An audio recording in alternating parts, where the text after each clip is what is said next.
آل إبراهيم وعلى آل إبراهيم إنك حميد مجيد. اللهم بارك على محمد وعلى آل محمد كما باركت على إبراهيم وعلى آل إبراهيم إنك حميد مجيد. يا رب صل وسلم دائما أبدا على حبيبك خير الخلق كلهم. هو الحبيب الذي ترجى شفاعته لكل هول من الأهوال مقتحم. واجب الاحترام معزز و محترم بزرگوں و دوستو،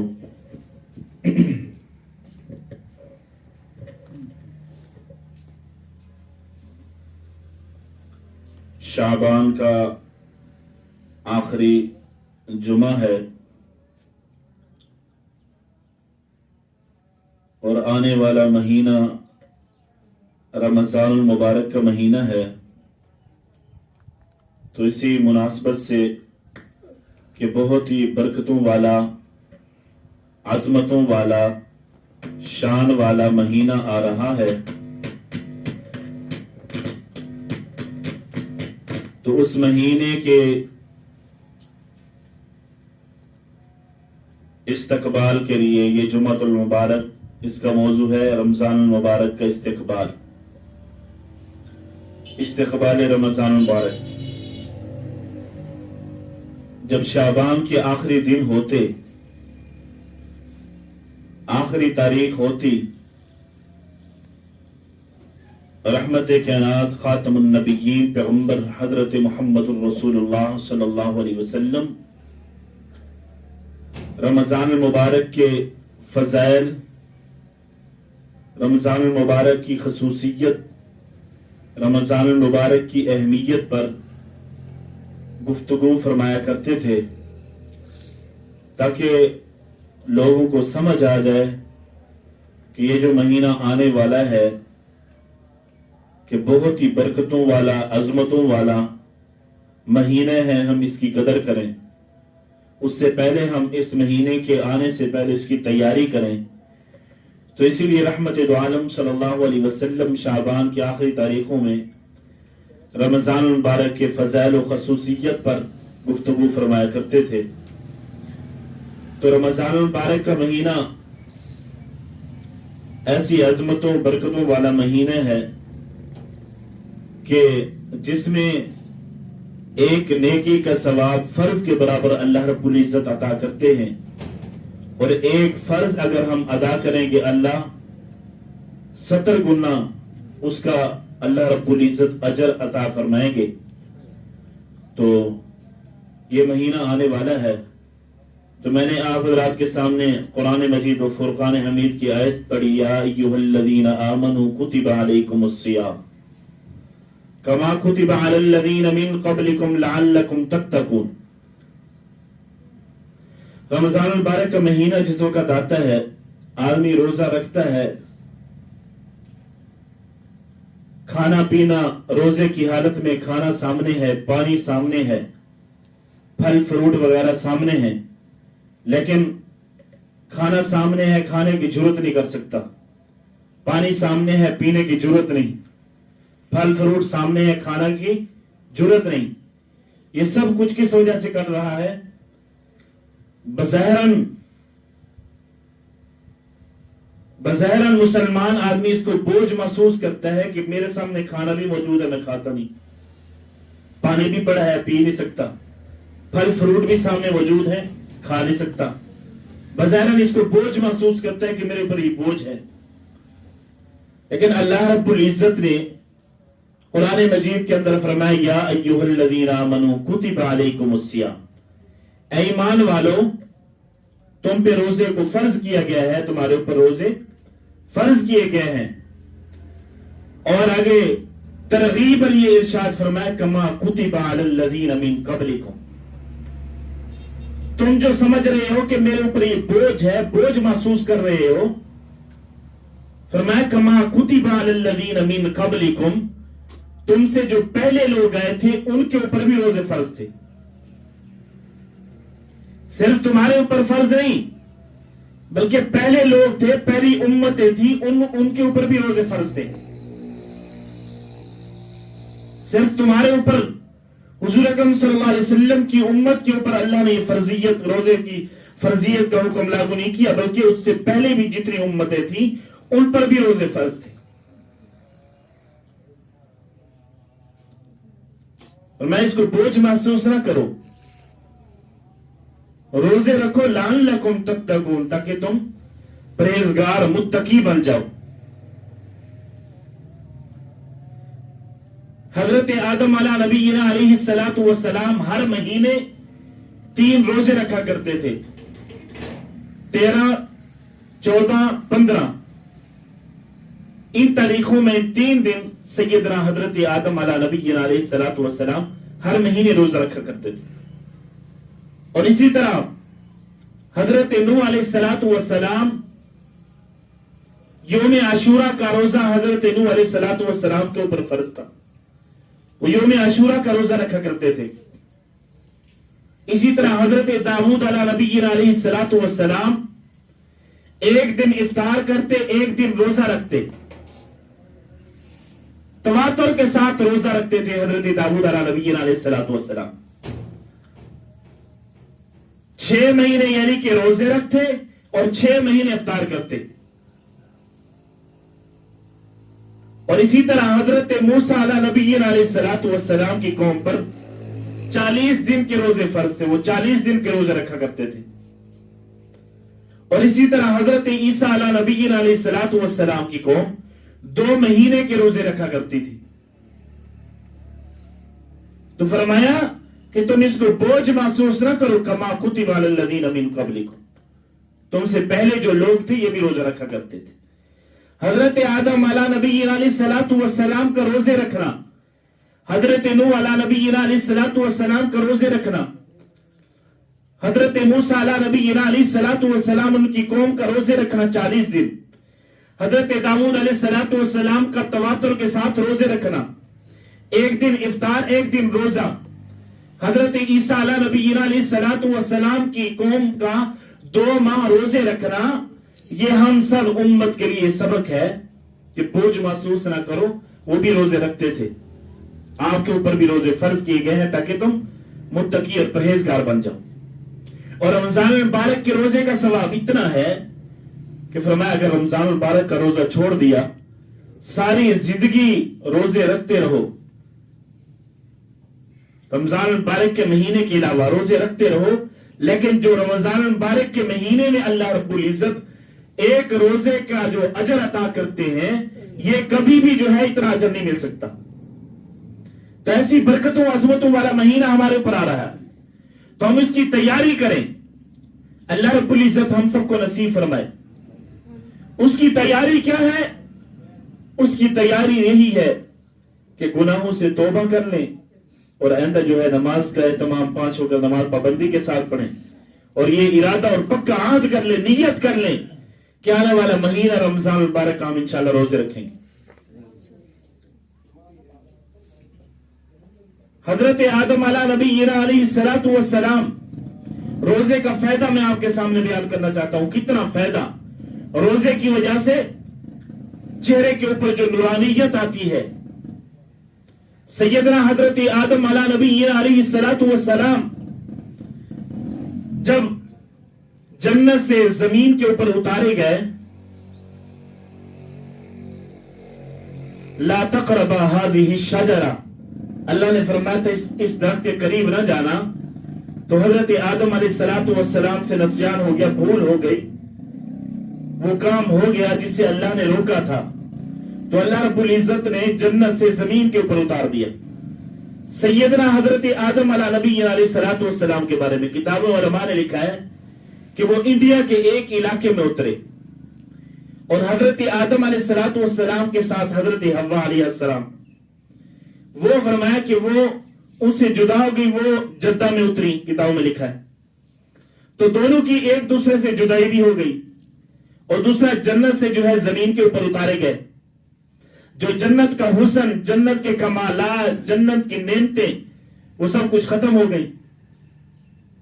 اب حضرت آدم علیہ نبینا علیہ الصلوۃ والسلام جب زمین کے اوپر اتارے گئے، ادھر اللہ رب العزت کی جلالیت کا خوف، ڈر، مسلسل رو رہے ہیں کہ اللہ نے روکا تھا لا تقربا هذه الشجرہ، لیکن مجھ سے بھول ہو گئی، میں وہ کام کر بیٹھا. ایک تو یہ، دوسرا رفیق حیات حضرت سیدہ حوا علیہ السلام کی جدائی. یہ دونوں غم اور فکر سیدنا حضرت آدم علیہ نبینا علیہ الصلوۃ والسلام کے اوپر. تو ایک دوسرے کو تلاش کرتے کرتے میدان عرفات میں، فرمایا وہاں جو جبل نور پہاڑ ہے، اس پہاڑی کے اوپر دونوں کی آپس ایک دوسرے کو تلاش کرتے کرتے ملاقات ہوگی. تو وہاں جبل نور پر حضرت سیدنا حضرت آدم علیہ نبینا علیہ الصلوۃ والسلام اللہ رب العزت کے سامنے رو رہے ہیں، مسلسل رو رہے ہیں، گر گڑا کر دعائیں مانگ رہے ہیں. ربنا ظلمنا انفسنا وَإِن لَّمْ تَغْفِرْ لَنَا وَتَرْحَمْنَا لَنَكُونَنَّ مِنَ الْخَاسِرِينَ. سیدنا حضرت آدم علیہ نبینا علیہ الصلوۃ والسلام بار بار اللہ رب العزت کے سامنے رو رہے ہیں، گر گڑا رہے ہیں، دعائیں مانگ رہے ہیں، توبہ کر رہے ہیں. یا اللہ، آپ نے روکا تھا لا تقربا هذه الشجرہ، اللہ مجھ سے بھول ہو گئی، مجھ سے نسیان ہو گیا، جس کام سے آپ نے روکا تھا میں وہ کام کر بیٹھا. دعائیں مانگتے ہیں، اللہ کے سامنے روتے ہیں. ربنا ظلمنا انفسنا وإن لم تغفر لنا وترحمنا لَنَكُونَنَّ مِنَ الْخَاسِرِينَ. اللہ رب العزت کے سامنے دعائیں مانگ رہے ہیں، رو رہے ہیں. اللہ نے حضرت آدم علیہ نبینا علیہ الصلوۃ والسلام کی توبہ کو قبول کیا. جس وقت توبہ کا اعلان ہوا، حضرت آدم علیہ نبینا علیہ الصلوۃ والسلام نے دیکھا ایک دن آئینے کے اندر یا پانی کے اندر کسی صورت میں بھی اپنے چہرے کے اوپر نظر ڈالی، دیکھا وہ جو اللہ نے ان کو جنت کے اندر جو اللہ نے نعمتیں عطا کی تھی، جو اللہ نے حسن عطا کیا تھا، جو اللہ نے کمالات عطا کیے تھے، جو اللہ نے نعمتیں عطا کی تھی. سیدنا حضرت آدم علیہ نبینا علیہ الصلوۃ والسلام دیکھتے ہیں کہ میرا وہ حسن، مجھے وہ جو نعمتیں اللہ نے جنت میں عطا کی تھی، جنت میں ایسی نعمتیں، جنت میں جوان ہوگا، بوڑھاپا کبھی نہیں آئے گا. جنت کی ایسی نعمتیں، وہاں بیماری کبھی نہیں آ سکتی. جنت کی ایسی نعمتیں، فرمایا وہاں بڑھاپا کبھی نہیں آ سکتا. سیدنا حضرت آدم علیہ نبینا علیہ الصلوۃ والسلام نے دیکھا میرا وہ حسن، وہ نعمتیں، وہ کمالات چھین گئے ہیں. اللہ رب العزت کے سامنے رو کر دعائیں مانگ رہے ہیں، یا اللہ جو میرا حسن آپ نے مجھے جنت میں عطا کیا تھا، جو نعمتیں آپ نے مجھے جنت میں عطا کی تھی، اے اللہ میں نے آپ سے معافی مانگ لی ہے، توبہ کر لی ہے. اے اللہ اگر آپ نے میری توبہ کو قبول و منظور کر لیا ہے، اے اللہ اگر آپ مجھ سے راضی ہو گئے ہیں، اے اللہ میرا وہ حسن جو آپ نے جنت میں عطا کیا تھا، میرا وہ نعمتیں جو آپ نے جنت میں عطا کی تھی، اے رب ذوالجلال آج میں وہ نعمتیں مانگنا چاہتا ہوں، میری وہ نعمتیں، میرا وہ حسن واپس لوٹا دیجئے. اللہ نے سیدنا حضرت آدم علیہ نبینا علیہ الصلوۃ والسلام سے فرمایا